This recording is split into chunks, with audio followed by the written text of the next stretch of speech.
సికింద్రాబాద్ బోయగూడలో ఘోర అగ్ని ప్రమాదం జరిగింది. టింబర్ డిపోలో భారీ అగ్ని ప్రమాదం జరిగి 11 మంది మృతి చెందారు. ఇక తెల్లవారుజామున 3:30 సమయంలో మంటలు చెలరేగాయి. ప్రమాద సమయంలో టింబర్ డిపోలో 13 మంది కార్మికులు ఉన్నట్లు సమాచారం. ఇక మంటల్లో చిక్కుకొని 11 మంది కార్మికులు అక్కడికక్కడే సజీవ దహనమయ్యారు. తీవ్ర గాయాలతో చికిత్స పొందుతున్న మరో కార్మికుడు. ఇక మృతదేహాలను వెలికి తీసిన రెస్క్యూ టీం మృతదేహాలు గాంధీ హాస్పిటల్ కి తరలించారు. హాస్పిటల్ వద్ద అదనపు బలగాలతో పోలీసులు మోహరించారు. ఇక మృతులు బీహార్ కు చెందిన కార్మికులుగా గుర్తించారు అధికారులు. ఇక బోయగూడ ప్రమాదంపై సీఎం కేసీఆర్ తీవ్ర దిగ్భ్రాంతి వ్యక్తం చేశారు. బాధితులకు 5 లక్షల ఎక్స్గ్రేషియా కూడా ప్రకటించింది సర్కార్. స్వస్థలాలకు మృతదేహాలు చేర్చాలని సీఎస్ కు ఆదేశం అందింది.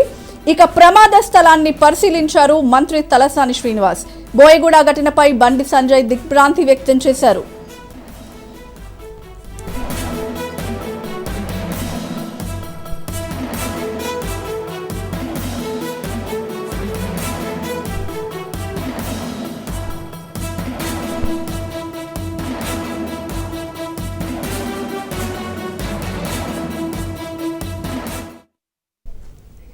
ఇక దీనిపై మరిన్ని అప్డేట్స్ మా రిపోర్టర్ ప్రణీత లైవ్ లో అందిస్తారు. ప్రణీత, బోయగూడలో ఘోర అగ్ని ప్రమాదానికి అసలు కారణాలు తెలిసాయా?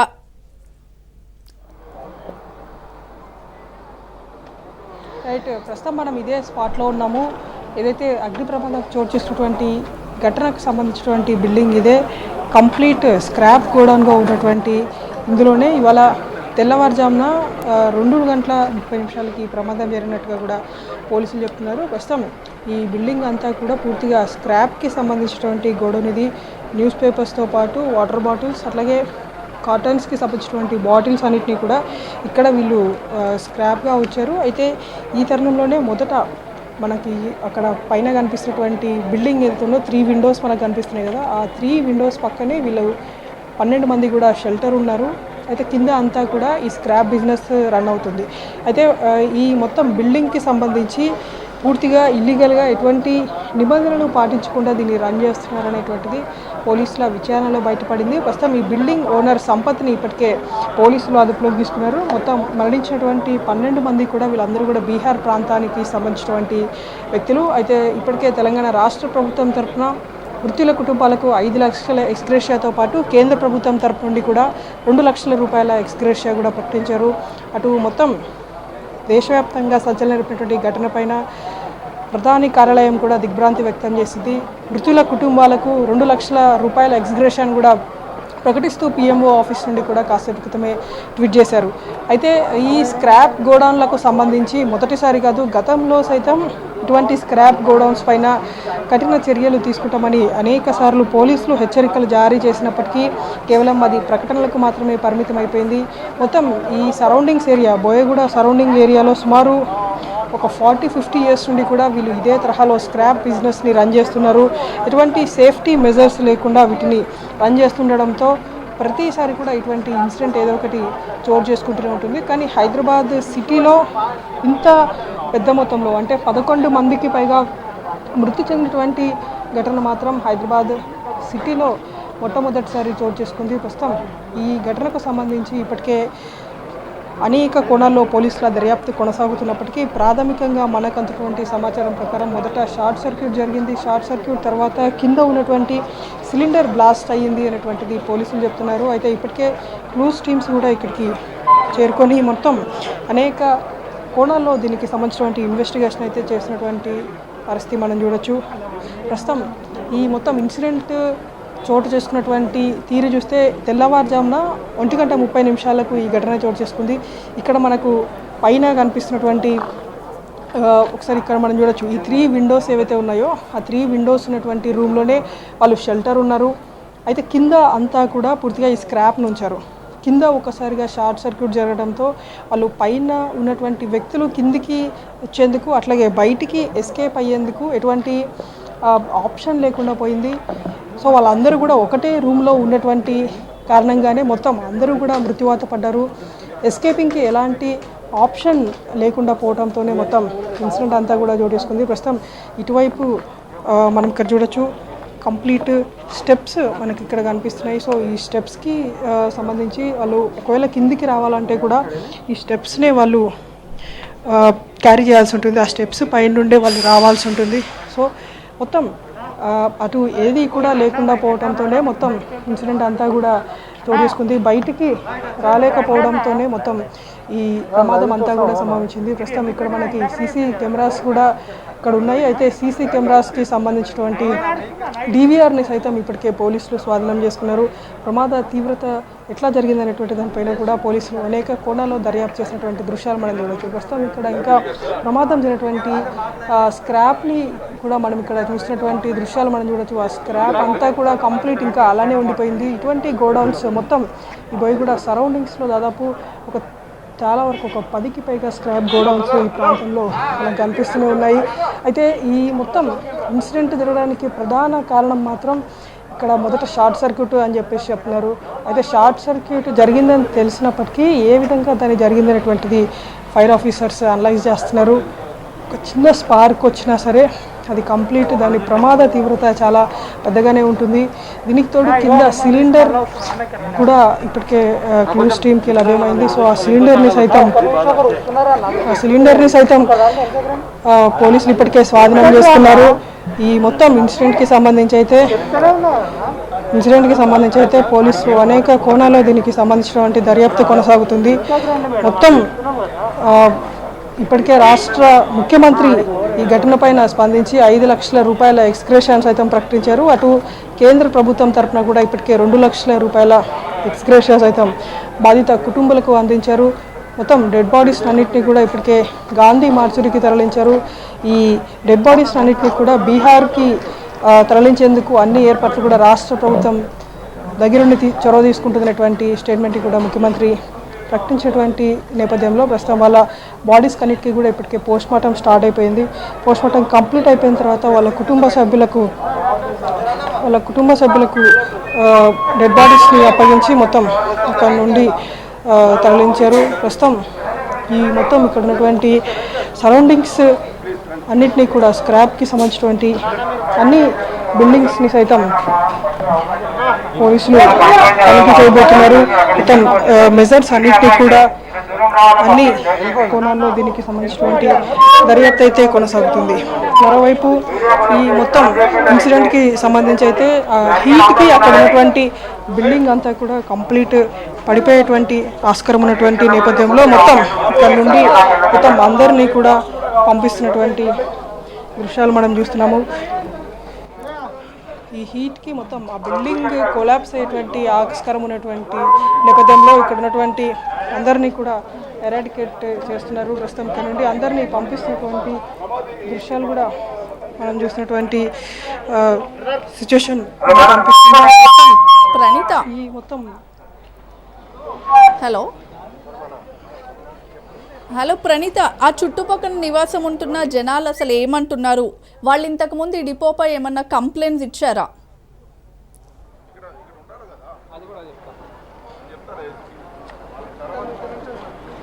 ప్రస్తుతం ఇక్కడ సరౌండింగ్స్లో మనకు చూస్తే కనుక మొత్తం ఒక జనసంద్రం, అంటే బిల్డింగ్స్ మధ్యలో ఇటువంటి స్క్రాప్ గోడౌన్స్ ఉండడం పట్ల గతంలో సైతం అనేక సార్లు ఫిర్యాదులు చేశారు. కానీ ఇక్కడ మనకి డెడ్ ఎండ్లో చూస్తే కొన్ని డబుల్ బెడ్రూమ్ల ఇళ్ళ నిర్మాణం కూడా అయింది. అయితే ఆ డబుల్ బెడ్రూమ్ ఇళ్ళ నిర్మాణం జరుగుతున్నటువంటి సమయంలో సైతం జిహెచ్ఎంసీ వచ్చి ఒక సర్వేను ఇక్కడ చేసింది. అయినా సరే మొత్తం ఈ స్క్రాప్ గోడౌన్స్ని ఇదే విధంగా ఉంచారు. కేవలం ఇది ఒక్క గోడౌనే కాదు, సరౌండింగ్స్లో మనం చూస్తే దాదాపు ఒక 10కి పైగా స్క్రాప్ గోడౌన్స్ మనకి ఈ చుట్టుపక్కల కనిపిస్తూనే ఉంటాయి. ఒక మంత్రి అధ్యక్షతన వహిస్తున్నటువంటి కాన్స్టిట్యుయెన్సీ అయినప్పటికీ ఇన్ని స్క్రాప్ గోడౌన్స్ పైన చర్యలు తీసుకోకుండా ఎందుకు ఇలానే ఉంచారు అనేటువంటిది కూడా తేలాల్సిన అవసరం ఎంతైనా కనిపిస్తుంది. ప్రస్తుతం ఈ స్క్రాప్ గోడౌన్స్ పట్ల మాత్రం గతంలో సైతం ఇదే తరహాలో అనేక సార్లు విమర్శలు వచ్చినప్పటికీ దీనికి సంబంధించినటువంటి చర్యలు మాత్రం ఏవి కూడా తీసుకోలేదు. ప్రస్తుతం ఈ మొత్తం ఇన్సిడెంట్కి సంబంధించినటువంటి ఫైర్ ఆఫీసర్ ఉన్నారు. ఫైర్ ఆఫీసర్ని అడిగి మరిన్ని వివరాలు చేసుకునేటువంటి ప్రయత్నం చేద్దాం. సార్ కంప్లీట్ రెస్క్యూ అంతా కూడా కంప్లీట్ అయిపోయినట్టేనా ఇప్పుడు ఇంకా? అంటే మీరు చూస్తున్నారు కదా, చాలా పెద్ద ఎత్తున హైట్ వరకు కూడా నిల్వ చేయబడినది. అది తీసుకుంటా కొట్టాల్సి ఉంటుంది.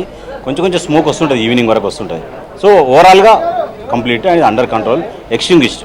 బట్ డంపింగ్ వర్క్ అంటాం దాన్ని మనం. డంపింగ్ వర్క్ వీటికి అదేమన్నా కూలే అవకాశం? కూలింది కదా, ఆల్రెడీ కూలింది. మేము అక్కడి నుంచే వాళ్ళని బాడీస్ రిట్రీవ్ చేసినాము. అక్కడే కూలిపోయింది, ఎందుకంటే ఆల్రెడీ చాలా హీట్తోని వంగిపోయింది. అది ఇప్పుడు కూలే అవకాశం లేదు. బట్ ఎనీవే జాగ్రత్తగా ఫైర్ ఫైటింగ్ చేస్తుంటాం మేము. ఈ ఎస్కేప్ అయినటువంటి వ్యక్తి ఎక్కడి నుండి వచ్చాడు సార్? ఒక వ్యక్తి ప్రాణాలతో ఉన్నాడు. ఎట్లా వచ్చిందని మాకు ఐడియా వస్తలేదు. ముందు ఇటు నుంచి వచ్చి ఉంటాడు, వేరే మార్గం లేదు. స్టెయిర్కేస్ నుంచి వచ్చి ఉంటాడు, దునికాడట, పై నుంచి దునికాడని తెలిసింది. అంటే ఇప్పటి వరకు ప్రాథమిక ఇన్వెస్టిగేషన్లో ఏం తెలియదు సార్? షార్ట్ సర్క్యూట్ అయినా, సిలిండర్ బ్లాస్టా? 2-3 రకాలుగా చెప్తున్నారు. బట్ సిలిండర్ బ్లాస్ట్ అని అనవాళ్ళు కనిపించలేదు, ఎందుకంటే మేము పైన నుంచే రెస్క్యూ చేసినాం కాబట్టి సిలిండర్ బ్లాస్ట్ అంటే అగుపియలేదు. బహుశా ఎలక్ట్రికల్ షార్ట్ సర్క్యూట్ అయిన ట్రాన్స్ఫార్మర్ అటువంటి చిన్నది మీటర్ దగ్గర పెద్ద ఎత్తున ఫైర్ అయ్యి ఎక్కువ మొత్తంలో సౌండ్ వచ్చినట్టు మేము భావిస్తున్నాం. అంటే ఈ ఉన్నటువంటి బిల్డింగ్ స్ట్రక్చర్ కూడా ఇంతమంది చనిపోవడానికి కారణం అనుకోవచ్చా? అంటే ఒకటే వే, ఎగ్జిట్కి ఎంట్రీకి ఒకటే వే ఉన్నటువంటి అతను యజమాని ఏం చేసినంటే స్టోరేజ్ను తర్వాత వాళ్ళకి ఒక అకామిడేషన్ కలిపేశాడు. అట్లా కలపకూడదు. ఇది ఒక గోడౌన్ మాత్రమే. గోడౌన్ స్టోర్ చేసుకుంటే బాగుండేది. అది అక్కడ ప్రొవైడ్ చేసినప్పుడు రెండో స్టేర్ కేస్ కానీ, విశాలమైన స్టేర్ కేస్ కానీ, వేరే నుంచి దిక్కుల మార్గం ఉంటే అంత యంగ్ ఫెలోస్ 20-22 ఇయర్స్ వాళ్ళు పారిపోయేవాళ్ళు. బట్ వాళ్ళు కూడా బయటికి వెళ్ళకుండా మంటలన్నీ ఒకటే టైంలో చుట్టుముట్టడం అనేది చాలా అన్ఫోర్చునేట్ అనేది. ఫస్ట్ టైం చూస్తున్నాం సర్వీస్లో. చాలా బ్యాడ్ ఇన్సిడెంట్. ఏ టైంకి ఫోన్ వచ్చింది సార్ మీకు? మీరు ఏ టైంకి స్పాట్కి వచ్చి? 3:55 ఫైర్ కంట్రోల్ కాల్ వచ్చింది. బహుశా అంతకంటే ఒక 15-20 ముందు ఫైర్ అయినట్టు మేము భావిస్తున్నాం. Thank you. రైట్, అది ఫైర్ అధికారులు చెప్తున్నారు. అయితే సిలిండర్ బ్లాస్ట్ అనడానికి ఎటువంటి ఆనవాళ్ళు తమకు కనిపించలేదు. కేవలం ఎలక్ట్రిక్ షార్ట్ సర్క్యూట్ కారణం అయ్యి ఉండవచ్చు అనేటువంటి తాము భావిస్తున్నట్టు కూడా ఫైర్ ఆఫీసర్స్ చెప్తున్నటువంటి సిచ్యువేషన్. సో ఏదేమైనప్పటికీ సాయంత్రం వరకు కూడా ఇదే రీతిలో ఇక్కడ కనిపిస్తున్నటువంటి స్మోక్ అంతా కూడా అలానే వస్తుంటుంది. ఈ హీట్కి రిమైనింగ్ పార్ట్ అంతా కూడా కొలాప్స్ అయ్యేటువంటి అవకాశం ఉంటుంది. కాబట్టి ప్రస్తుతం ఈ సరౌండింగ్స్ ప్రాంతంలో ఎవరిని పోలీసులు అక్కడికి దగ్గరికి వెళ్ళనివ్వకుండా మొత్తం కంప్లీట్ ఈ బిల్డింగ్ ఉన్నటువంటి ప్లేస్ అంతా కూడా తమ ఆధీనంలోకి తీసుకున్నారు. మొత్తం అటువైపు ఇటువైపు ఎంట్రీ ఎగ్జిట్ పాయింట్స్ పూర్తిగా బ్లాక్ చేసినటువంటి పరిస్థితులు మనకు కనిపిస్తున్నాయి.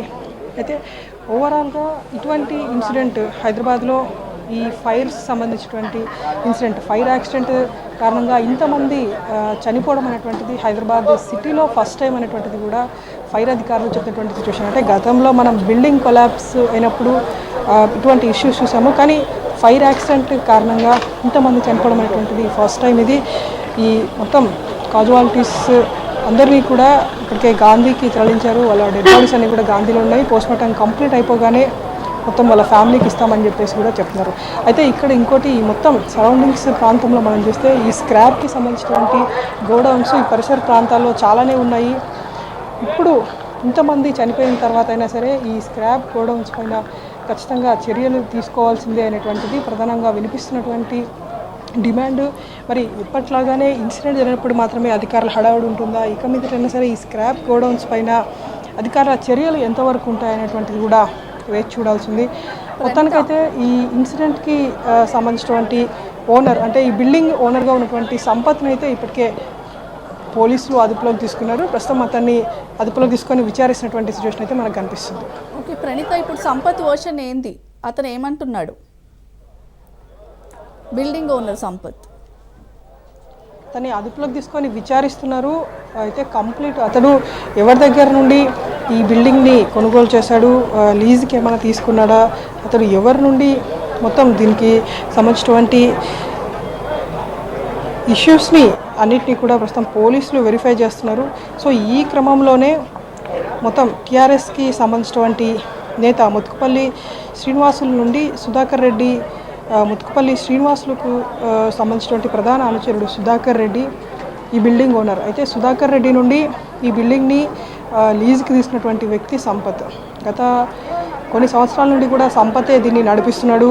మొత్తం ఉన్నటువంటి స్క్రాప్తో పాటు అటు బీహార్కి సంబంధించినటువంటి కార్మికులు వీళ్ళందరికీ కూడా డైలీ బేసిస్లో ఒక 600-700 రూపీస్ ఇచ్చి వీళ్ళకి ఇదే గోడౌన్లో షెల్టర్ కల్పించడం అనేటువంటిది మొదటి తప్పు.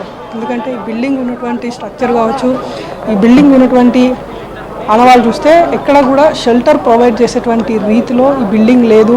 దీనికి తోడు కంప్లీట్ కింద అంతా కూడా స్క్రాప్ ఉండడం, పైన షెల్టర్ కల్పించడంతో ఇటువంటి ఇన్సిడెంట్స్ ఏవైనా చోటు చేసుకుంటే కనుక ఖచ్చితంగా ప్రాణ నష్టం కంపల్సరీ ఉంటుంది అనేటువంటిది ఇక్కడ ఉన్నటువంటి అధికారులు ఆఫ్ ద రికార్డులో చెప్తున్నటువంటి వర్షన్. ఎందుకంటే వాళ్ళందరూ కూడా ఫస్ట్ ఫ్లోర్లో షెల్టర్ ఉంటున్నారు, కింద నుండి ఫైర్ యాక్సిడెంట్ సంభవించింది. సో వాళ్ళు కిందికి రావాలంటే కూడా స్టెప్స్ మార్గం ఒకటే ఉంది, ఎంట్రీ ఎగ్జిట్ పాయింట్ ఒకటే ఉండటంతో వీళ్ళు ఎక్కడ కూడా బయటికి రాలేనటువంటి సిచ్యువేషన్ ఉండిపోయింది.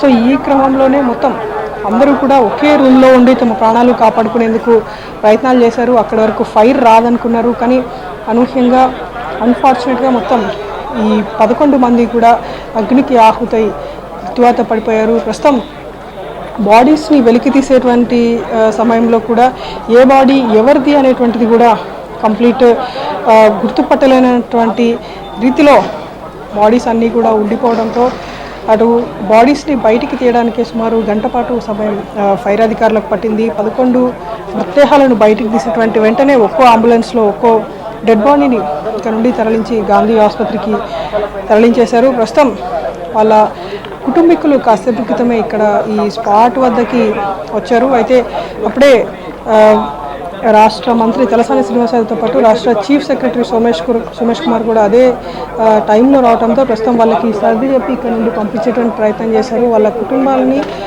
ఆర్థికంగా ఆదుకుంటామంటూ కూడా రాష్ట్ర ప్రభుత్వం తరఫు నుండి హామీ ఇచ్చారు.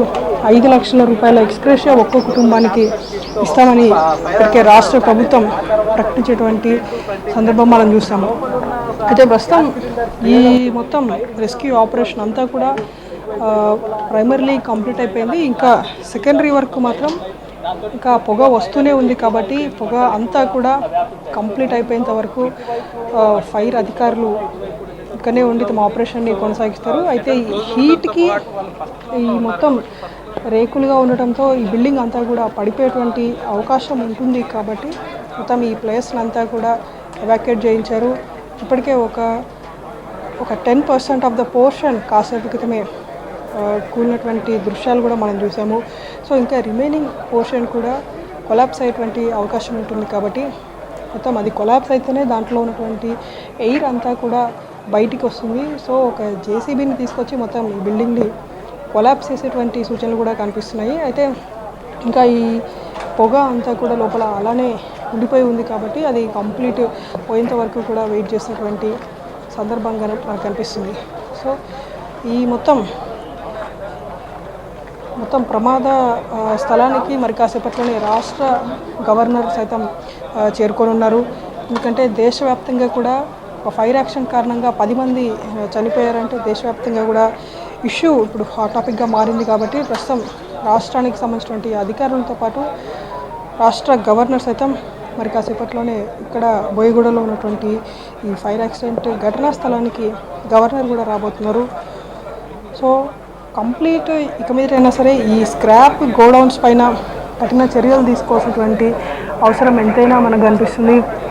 ప్రస్తుతం ఈ ఘటన పైన ఇప్పటికే పోలీసులు అనేక కోణాల్లో ఇన్వెస్టిగేషన్ అయితే కొనసాగిస్తున్నారు. అటు ఫైర్ అధికారులు కూడా మొత్తం దేని కారణంగా ఫైర్ యాక్సిడెంట్ సంభవించింది అనేటువంటి దానిపైన కూడా విశ్లేషిస్తున్నారు. అయితే కాసేపు క్రితమే ఫైర్ అధికారులు చెప్పినటువంటి దాని ప్రకారం అయితే కేవలం ఎలక్ట్రికల్ షార్ట్ సర్క్యూటే జరిగి ఉండవచ్చు అనేటువంటి వీళ్ళు చెప్తున్నారు. ఎక్కడ కూడా గ్యాస్ సిలిండర్ బ్లాస్ట్ జరిగినటువంటి ఆనవాళ్ళు తమకు కనిపించలేదు అనేటువంటిది ఫైర్ అధికారులు స్పష్టం చేసినటువంటి సిచ్యువేషన్ కూడా మనం చూస్తున్నాము. సో ఓవరాల్ మొత్తం ఈ బిల్డింగ్ ఫైర్ యాక్సిడెంట్కి సంబంధించి అయితే కొన్ని సేఫ్టీ మెజర్స్ కనుక బిల్డింగ్లో ఉంటే ఖచ్చితంగా ఇన్ని ప్రాణాలు అయితే డెఫినెట్లీ కోల్పోయేవారు కాదు. కేవలం క్షతగాత్రులుగా వాళ్ళు మిగిలిపోయి వాళ్ళ ప్రాణాలు అయితే బయటపడి ఉండేవి. కానీ ఎక్కడ కూడా ఇటువంటి మెజర్స్ లేకపోవడం ఒక కారణం అయితే ఇది కంప్లీట్ కింద స్క్రాప్ ఉండడం మరొక కారణంగా కూడా పోలీసులు చెప్తున్నారు. సో ఇక్కడ మనకు కనిపిస్తున్నటువంటి స్క్రాప్లోనే మనం కంప్లీట్గా చూడొచ్చు. మొత్తం ఈ స్క్రాప్ న్యూస్ పేపర్స్తో పాటు వాటర్ బాటిల్స్ అట్లాగే కాటన్ బాటిల్స్. సో వీటికి సంబంధించినటువంటి వేస్టేజ్ ఎక్కువగా ఉండటంతోనే మొత్తం ఇంత భారీ ఎత్తున ప్రమాదం సంభవించింది అనేటువంటిది వీళ్ళు చెప్తున్నటువంటి వర్షన్. ఏదేమైనప్పటికీ ఓవరాల్ ఇన్సిడెంట్ పైన అయితే ఇంకా పోలీసులు అయితే కేసు నమోదు చేశారు. బిల్డింగ్ ఓనర్లో ఉన్నటువంటి సంపత్ని ఇప్పటికే అదుపులోకి తీసుకున్నారు. మరోవైపు ఈ 11 డెడ్ బాడీస్కి గాంధీ హాస్పిటల్లో పోస్ట్మార్టం కొనసాగుతుంది. అవి కంప్లీట్ అయిపోయిన తర్వాత బీహార్కి ఆ బాడీస్ని తరలించేందుకు కూడా రాష్ట్ర ప్రభుత్వం అన్ని ఏర్పాట్లను కూడా సిద్ధం చేస్తుంది. Swathi. Okay, thank you Praneetha.